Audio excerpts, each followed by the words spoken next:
Hello, I'm Billy, and this is the Unlock Your Child's Full Potential podcast, where we discuss how to give our children a head start in life and teach them some basic principles of success that will serve them well in adult life. This podcast is about the lessons that are often not taught in school, and it's up to us as parents to shine the light and coach our kiddos. Things like building their confidence, developing integrity, and a strong work ethic, shaping a worldview. It will also be about cultivating emotional intelligence skills, money mindset, personal growth habits, to name a few. I'm a mom of 3 young girls, and my mission is to raise them to be good humans, happy and fulfilled adults. Join me on my quest to learn more ways to parent with intent and raise thriving kids. I'm here to create a space where you feel supported and inspired to bring these lessons into your home and try them out. Let's dive in. Hey loves! Today I have a treat for you. I share an inspiring conversation with the lovely Kristina Driscoll from the She's Brave podcast, where she helps women find their path to become brave, resilient, and authentic. Kristina has learned how to be brave because she had to. Life has really thrown her some curveballs. She married her soulmate, who was 24 years older than her, and had a son with him. Kristina's husband was diagnosed with early onset Alzheimer's when their son was only 5 years old. She was the caregiver to her husband and her young son for 12 years. In our conversation, Kristina shares the unique lessons she had to learn as a mother and what she had to teach her son in order to be able to survive and thrive in this challenging situation. My favorite part from the interview is when she said she has no regrets and she has really embraced her journey, even though in society's eyes she was just a mom and a caregiver. The time when our kids are little goes by so fast. Kristina's advice is, if you have the means to work part-time or be a stay-at-home mom, go for it. This can be the best time of your life, and you're not getting it back. There's always the pressure of advancing in your career, having a big house, going on fancy vacations, but fostering a close relationship with your kids equals quality time spent together. You have plenty of time to focus on making money once your kids are off to college and out of the house. According to statistics, 90% of the time you spend with your kids in your lifetime happens before they turn 18. Think of that next time you choose work over family time. Enjoy your kids' childhood and don't care too much of what other people think.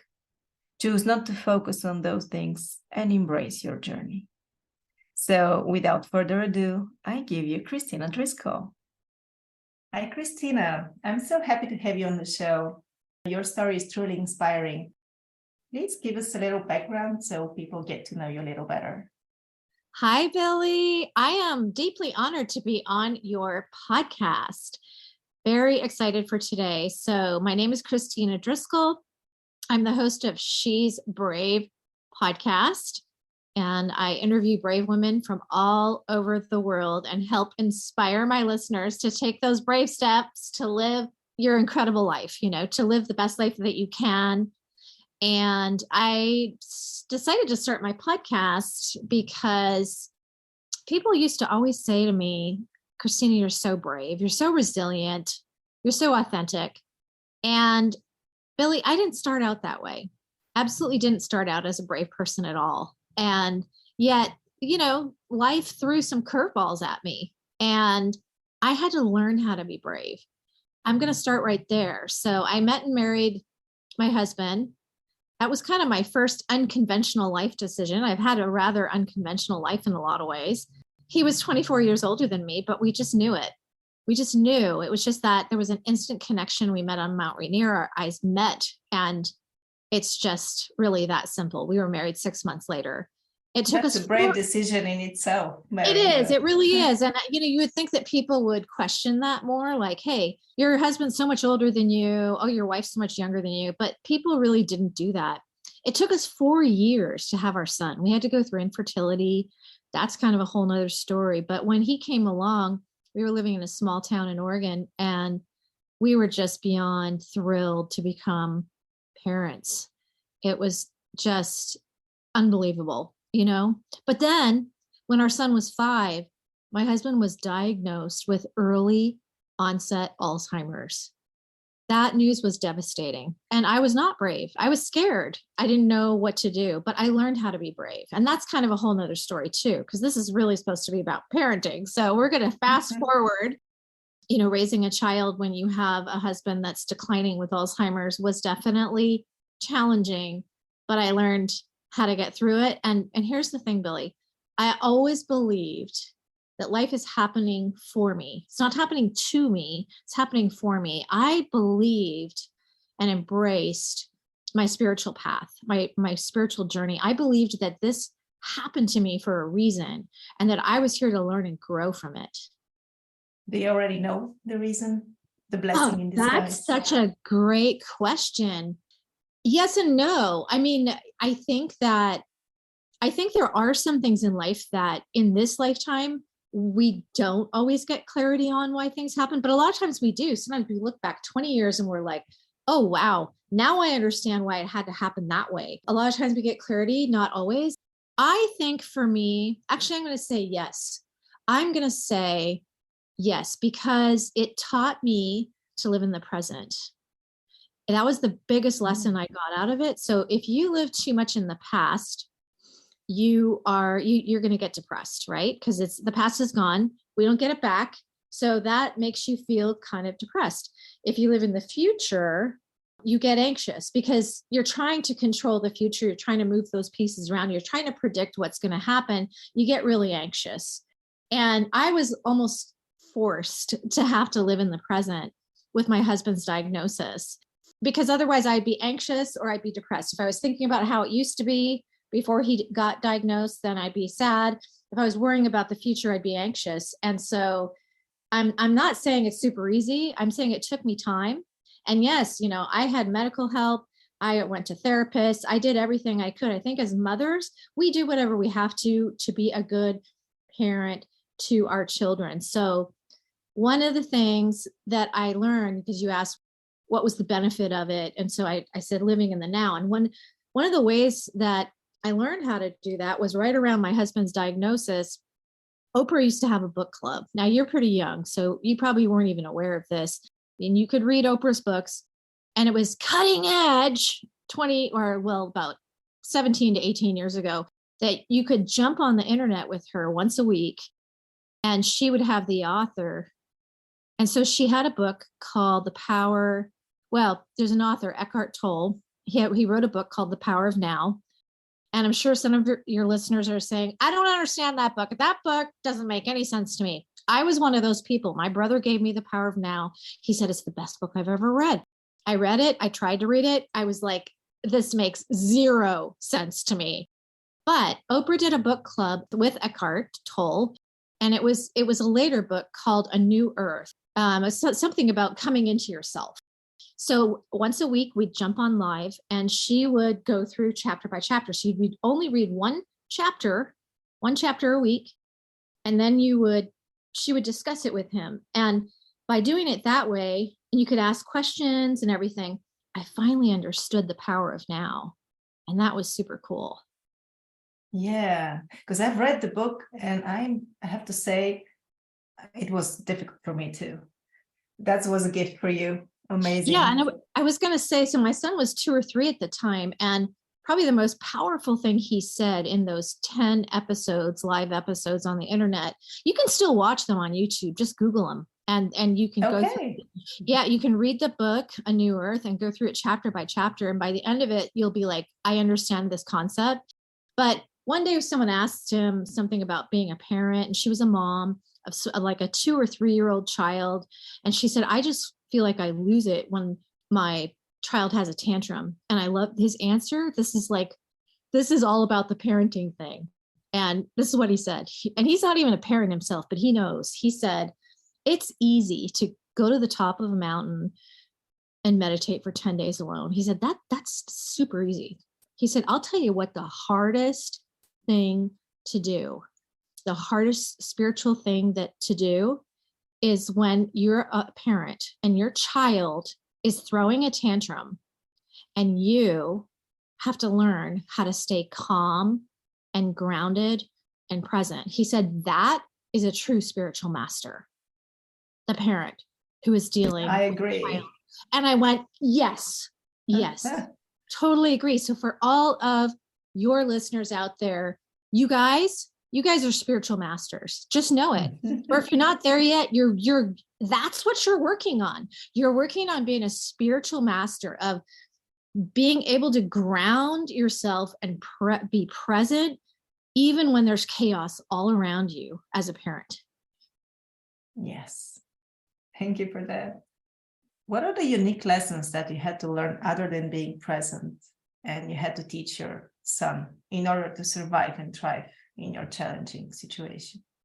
Yeah, I learned a lot of different things.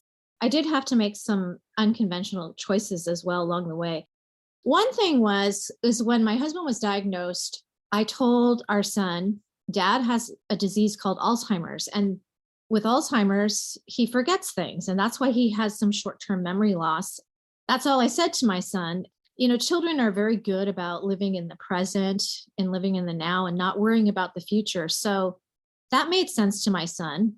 And he just didn't ask any questions. And the advice that I was given was that my son will ask the questions when he's ready. So don't give him more information than he asks for. Just answer whatever. And when he's ready for more information, he'll ask for it.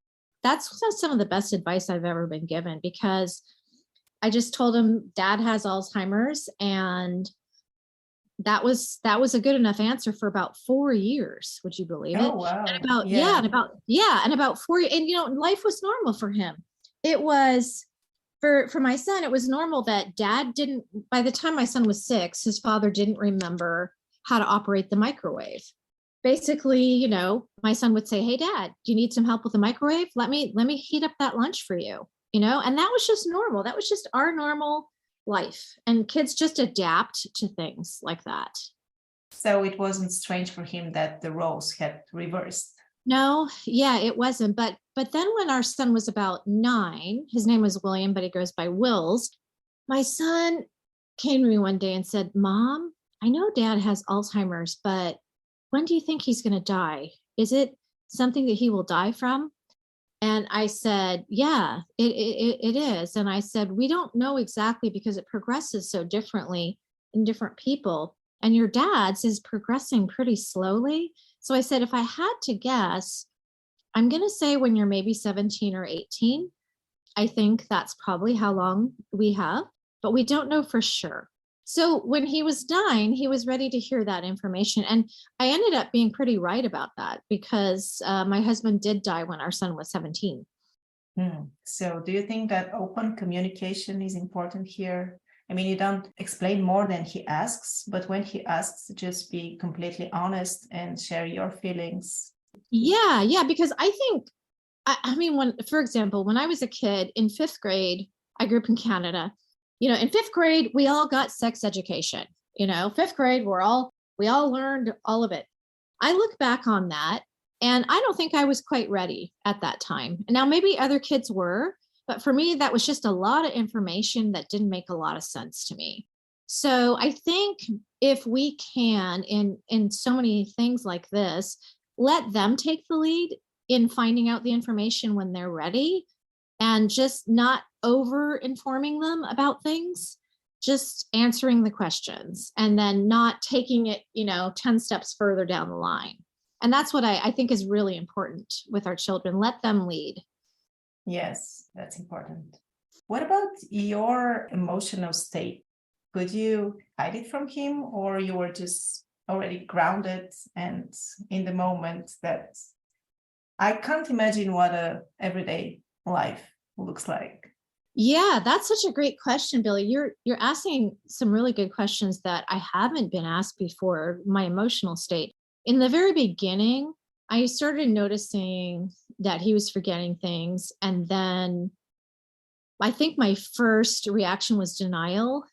I think that denial is a coping mechanism that can actually be beneficial at certain times, because sometimes I think we need some time to process information that we've received. So this could even pertain to parenting. Let's just say we notice that our child has some autistic tendencies and they're about 1.5 years. And well, although maybe that's not a good example, because with autism, you really, the sooner you get help, the better. But in this case, there were no medicines that were really working for Alzheimer's at the time.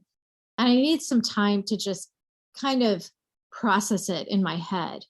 So maybe 6 months later, we got a formal diagnosis and I didn't cope well.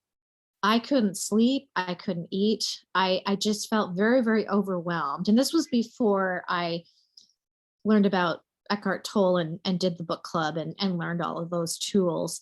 I didn't know which way to turn. And so I literally found myself walking into the emergency room in my little town in Oregon one day saying, I can't sleep. I can't eat. I am so anxious. I don't know what to do. And long story short, I got all the help I needed. I got medicine to help me sleep. I started therapy and I was in therapy the whole time, once a week. And I say, if you don't like your therapist, find someone else because every therapist is different and there will always be a good fit for you somewhere out there. So the thing is, as a parent, we can't do this alone, right? It takes a village, and part of that village could be a therapist or a medical doctor. And it could be medicine, it can be therapy, it can be friends. I had amazing friends, but sometimes you have to pull it all in.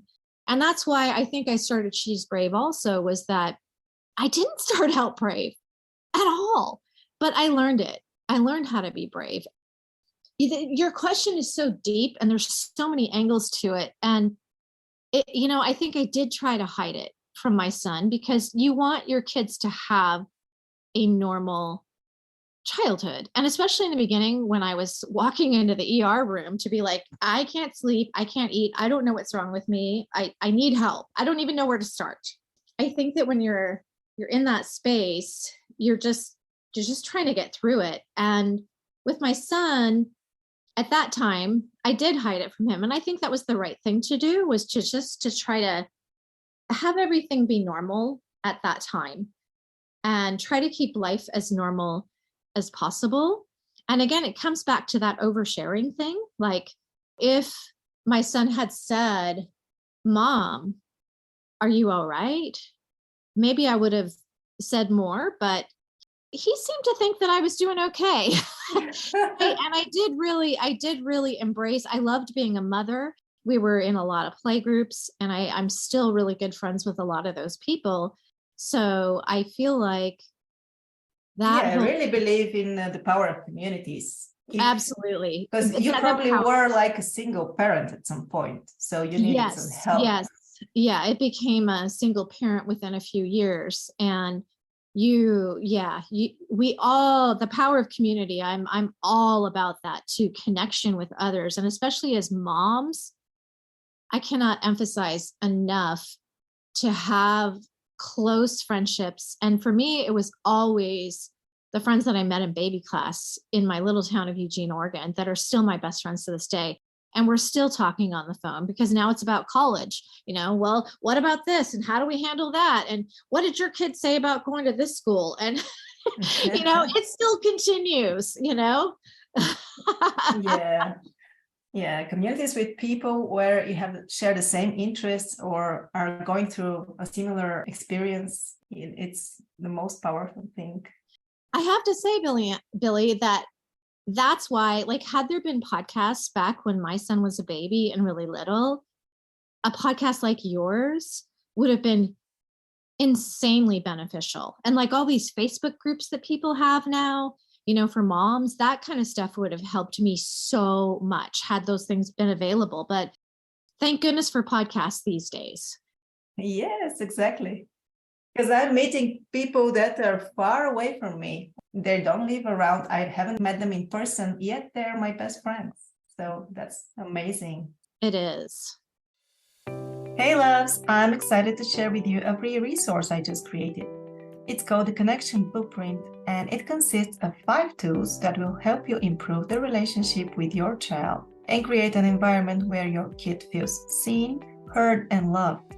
Anytime I feel disconnected and out of sync with my own children, I go back to this blueprint, put the tools to practice, and it works wonders. I'm sure having a loving and trusting relationship with your kids is a top priority for you too.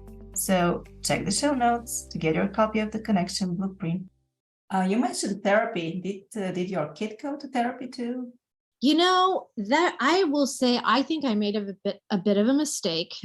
He seemed like he was doing fine. He was always a very strong, resilient child. And I do think that some of that comes from, I allowed him to help his dad, and that gave him confidence, right? Like when we allow our children to maybe step into a bigger role or try something new, that's us saying, I believe in you. I think you can do this. But I thought, oh, he seems fine. He doesn't need therapy. But when he was around 15, he came to me and he said, you know what, Mom, I think I might want to be a therapist. And a lot of his friends were in therapy. And I said, well, you know what?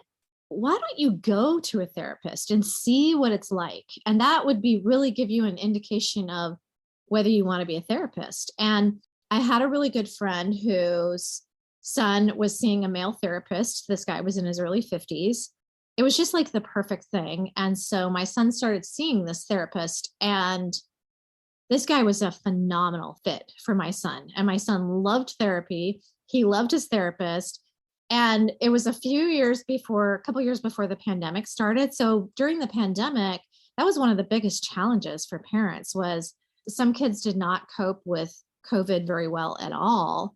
And then they couldn't find a therapist. But my son was already, he had been going to this therapist for a couple years, and he just kind of continued through COVID. And in the end, he decided he doesn't want to be a therapist. That's not what he wants to do with his life. But I cannot stress the importance of therapy. And I wish that I had started him earlier. I think that it can be nothing but good for the most part if you find the right fit. Yeah, you have to find the right fit. I've tried, but I didn't like the person, so I just quit. That's very common. And the thing is that happens all the time. And you have to try again. And then when you find the right fit, you'll know. How did you cope with the grief when your husband's condition deteriorated and you had to move him to a facility? That was so hard, so hard. My husband was declining a lot. I tried to bring caregivers into our home so that my husband wouldn't have to go to a care home, but he got really combative with the caregivers. Like, he knew that they were there to help him, and he'd get angry at them. He never got angry at me, but he didn't like those people being in our house. So that didn't work. So I didn't have caregivers in the home. I was trying to manage it on my own. And my husband was wandering around at night. Like, he'd wake up once or twice at night and just wander around the house and do stuff. And one night he was up wandering, and I just remember that's like the worst sound in the world. I woke up because there was just this thud, because we had hardwood floors in our bedroom. He had fallen and was dark, and he hit his head.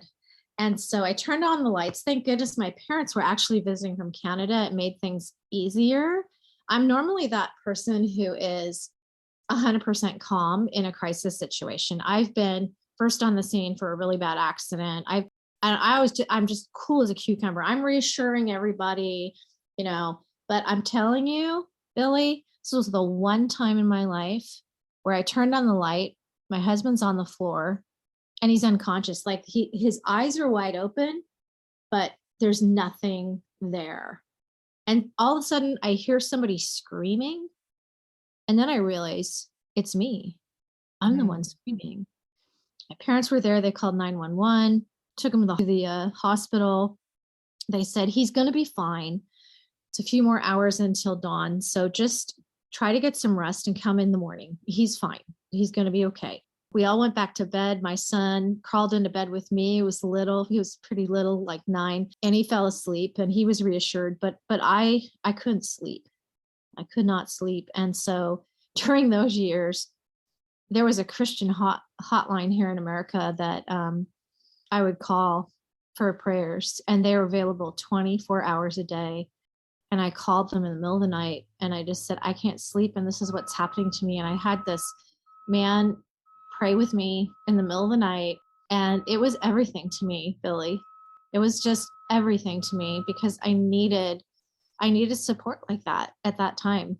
It was so important. It helped me in times of crisis like this. So long story short, I went and talked to a therapist that specialized in families dealing with Alzheimer's and dementia. She said to me, he needs to go in a care home. It's time. And I said, but how do I handle this? And she said, you can't tell your son ahead of time. And I said, well, why not? She says, well, think about it. If you come home today and say, okay, Wills, tomorrow morning, dad's going to the care home, but don't tell dad. Well, guess what? If he doesn't tell his dad, he's going to feel like he betrayed his dad. But if he does tell his dad, he's going to feel like he betrayed you. She said, you're going to have to take him to the care home and then tell him later when he comes home from school. And I was like, oh, this is so hard. But I thought of my dad. My dad grew up in a little tiny country called Estonia below Finland during World War II. And he lived in 4 different countries, learned 4 different languages, ended up in Canada at the age of 17, learned English, became a chemical engineer. His father was gone fighting in World War II. Throughout his entire childhood, he never knew if his dad was dead or alive. They didn't have cell phones. They didn't have internet. They had no way of tracking people. So years would go by where my dad didn't see his father and they thought he was dead. So he grew up with his mom, a single mom. And my dad said, I'm going to come down and I'm going to help you with this, which was just like the biggest gift he could ever give me. So he came down and we took my husband to the care home. My husband was happy as a clam. There was music, somebody was playing the piano. My husband loves singing and he just joined right in, and there was crafts and there was all these things going on. So we left him there. That part was not that hard. But then my son came home from school and I said, come here, sit down. Grandpa and I have something to tell you. We had to put dad in a care home today because, the doctors and all the experts said that it's not safe for him at home anymore. And my son just burst into tears.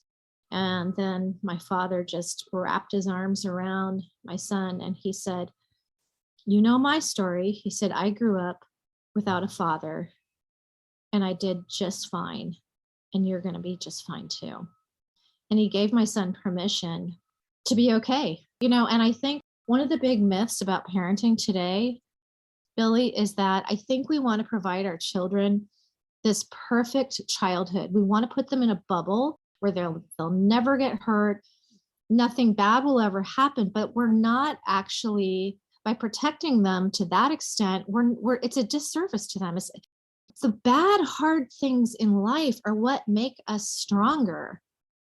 And does that make sense to you? Yes, but I do the same thing. I'm overprotective with my kids, although I completely agree with you.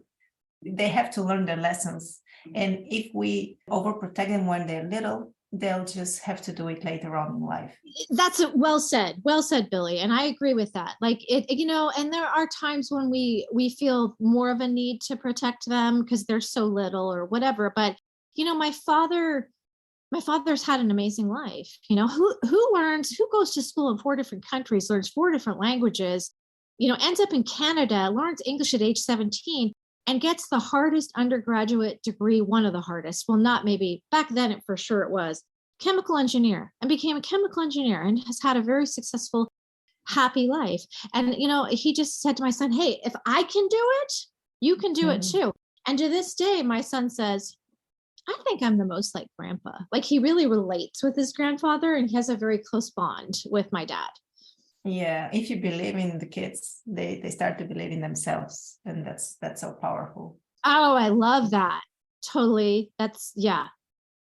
And if you think that he's going to have a hard time being without his dad, he's going to be affected in a negative way, then he's going to believe it and start acting that way. So yeah, you're right.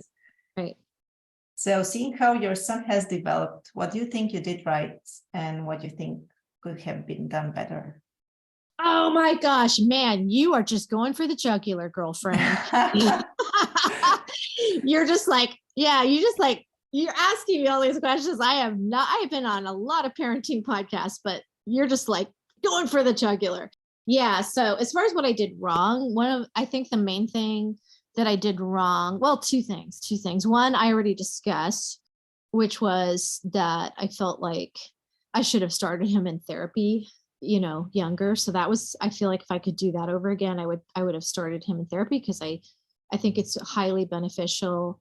And then number two, I think that my own coping mechanism, was almost stoic, being stoic, and I'm not showing a ton of emotion, trying to be strong for my son.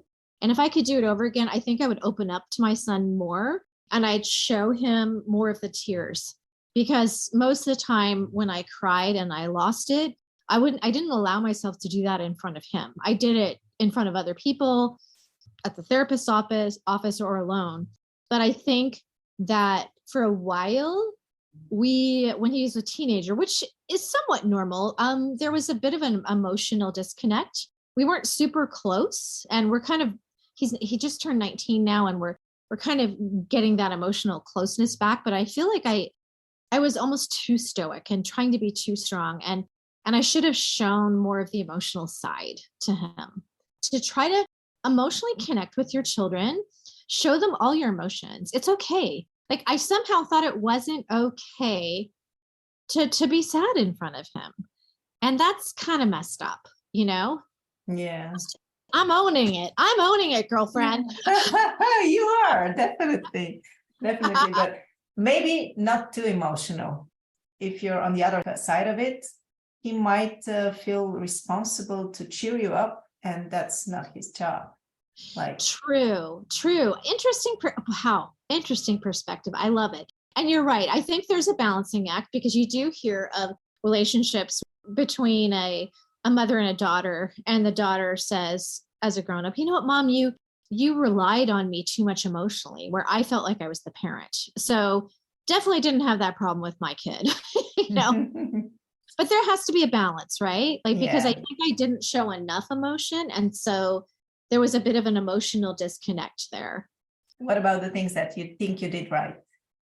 One thing is, I was a financial advisor before my husband got sick, and so was he, actually.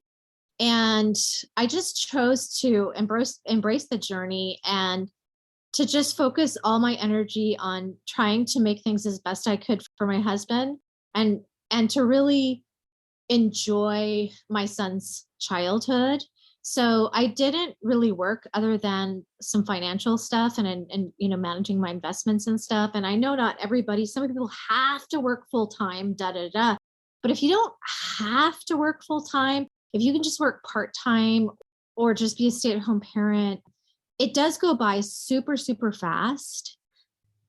There were times I wanted to do more work-wise, and my mother would say, you got the rest of your life. Once he's out of high school, you've got plenty of time to do a million other things. And so I at least had the authentic connection with myself to not care what other people thought. And I just embraced the journey and was a caregiver. And, in our society, in America, at least, I know you are in Bulgaria, but in America, it's all about who's the best, who's making the most money, who has the fanciest car and the biggest house. I chose not to focus on those things, and or who's doing really well in their career. I was a nobody, Billy. I was a nobody. I was just a caregiver to my husband and son. But I feel like that was the best decision I made, because I was able to spend time that I will never get back. And I was a good mom. Like, when we lived in Bellingham, we lived in a cul-de-sac, and the other moms were kind of busy working. I was the house that all the kids came over to my house. We had old furniture for a reason, because we let the kids build forts in, all over the house. There were forts where that we got kittens at one time, and the kittens would be in the fort. Cats were in the fort. And we had, a trampoline and a woods behind our house, and the kids, there were 14 kids in the cul-de-sac, and they were not playing video games. They were out catching baby bunnies in the woods and tadpoles, and I taught them how to build a fire, obviously supervised when, you're doing, but roast marshmallows and hot dogs, and put the tent out in the summer, sleep under the stars. Sleep in the tent, and I did all these fun things with the kid. On Christmas morning by 8 a.m., kids in the cul-de-sac were at my house because I was the fun house. Wow, And you know sounds what? amazing. It's Kudos so, to you know, you. and I think part of that was, Billy, is that it took us 4 years to have this child. And then we tried one more, a couple more times and it didn't work. And we just said, but you know what? We won the lottery. We have our child. We were going to adopt, that we wanted to be parents so badly. So we won the lottery. We got our kid, whether for us it happened with the IVF, but it could have been adoption. And we just loved being parents. And so I really embraced the journey, even though in society's eyes, I was just a mom, I was just a caregiver, but I enjoyed that. I think just doing what's right for you and just embracing your journey, that's what I did right. So I really went all in with being a mom and really getting involved, with my son and doing fun things and doing things like geocaching, and just crazy things like that, and exploring and taking like really good vacations that we could, whether it be with, close by or a little bit further away, taking the time and really embracing that journey. Because once they graduate from high school and head off to college and all that, they're kind of living their own lives as they should. We need Yes, to they raise them to be should. independent and living their own life. And I look back and I have no regrets because I really had all that time with him. And Amazing. we had so much fun. But I have to tell you, Billy, what happened was my son graduated from high school last June. I got remarried. I started a whole new chapter and I felt really uncomfortable. Like, when you just feel uncomfortable and you don't know why, and you're like, I feel like there's something more in my life. Like, what is this about? I didn't really slow down. What happened was I got COVID really bad in August on my honeymoon. So What the a timing. universe or God was like, yeah, you're never going to slow down to figure out what your next chapter is. So here you go. COVID for a month, stay in bed, meditate, pray, read books, and find yourself. And at the end of that, it became very clear to me that I had another chapter to live and I wasn't done. I was not done with this message at all. I had a message for the world because so many people were saying to me, you're so brave. But I could never be that way. And I said, my message is, yes, you can. You can be brave also. And that's how I decided to start She's Brave. And because I believe as women, a lot of us don't have a lot of self-confidence, and embrace your path. And my path was a stay-at-home mom and a caregiver. And now it's a podcaster with the top three. I'm in the top 3% globally in 3.5 Yay. months. So, embrace your journey, and it's never too late. And if you're a stay-at-home mom listening to Billy's podcast, which by the way is phenomenal, you're going places, girlfriend. Thank And you. if you're listening to Billy's podcast and you're thinking, but I'm just a stay-at-home mom, it's okay. You're still learning. Podcasting is a fantastic way to keep growing spiritually, keep learning, keep expanding. Someday your day will come. And trust me, you will know, because I knew it. I knew that I had a mission. I knew what it was. We all have it in us. We just have to search a little deeper. What a great way to end this conversation. Thank you. Thank you for sharing your insights with us. Thank you for being so open and vulnerable. That's a bravery in itself. Oh, thank you, Billy. So would you like to share with our listeners where they can find you and connect with you? Yeah, absolutely. So I obviously have a podcast called She's Brave with Kristina Driscoll, and I'm on Apple, Spotify, and about 10 other places. You can even find me on iHeartRadio, which I've never listened to, but apparently I'm on there. And on Instagram, my handle is at She's Brave Podcast. I just started an Instagram account not long ago, so we're just starting to build that up. And then I have a regular Facebook, Kristina with a K Driscoll. I also have a She's Brave podcast Facebook group. I love hearing from my listeners. I get these sweet little notes and messages, and sometimes even people who have a brave story. And I'm like, yes, you need to be on my podcast. So it's so much fun. Yes, it's always inspiring to hear how people do it in their own life and just go through the challenges and become stronger. Yeah. Thank you so much. Thank you, Billy. Oh my, don't you just love Kristina? I got so much out of this conversation. And here are the takeaways. Number 1, life happens for us, not to us. Things are happening for a reason, and we are here to learn and grow from the experience. Embrace the journey. Number 2, learn to live in the present. If you live too much in the past, you're gonna get depressed because the past is gone. If you live in the future, you get anxious because you're trying to predict what's going to happen.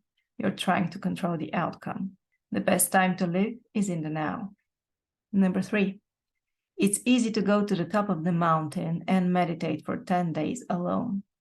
The hardest spiritual thing to do is when you're a parent, when there's chaos all around you, and you have to learn how to stay grounded and present.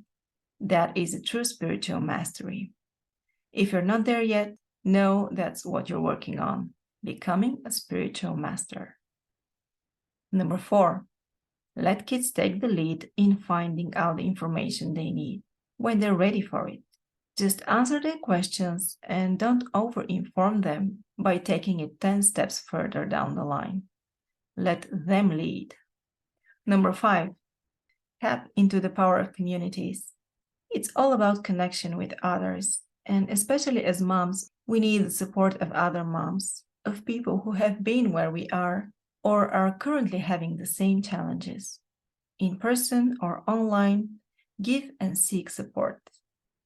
Number 6, if you want to raise a strong, resilient child, allow them to step into a bigger role or try something new and challenging. That's saying to them, I believe in you, I think you can do this, and it gives them the confidence they need. Number 7, one of the big myths about parenting today is that we have to provide our children a perfect childhood. We want to put them in a bubble where they'll never get hurt and nothing bad will ever happen. But by protecting them to that extent, we do a disservice to them. It's the bad, hard things in life that make us stronger. Number 8, if you want to emotionally connect with your children, show them all your emotions. When there's hardship, don't be too stoic, trying to stay strong for their benefit. It's okay to be sad in front of them. Show your emotional side. Number 9, if you don't have to work full-time, if you can work part-time, or just be a stay-at-home parent, do it. The time our kids are little and need us goes by so fast. If you want to do more work-wise, you have the rest of your life once they're out of high school. Don't care what other people think. Embrace the journey and do what feels best. Thank you so much for listening and letting me be a part of your day. If you enjoyed this episode or the show in general, please share it with a friend and help me reach more moms around the world. I would also appreciate it if you consider leaving me a review. Reviews are literally the lifeblood of a podcaster and help me so much. Don't forget to subscribe so you get notified when a new episode drops. See you next week!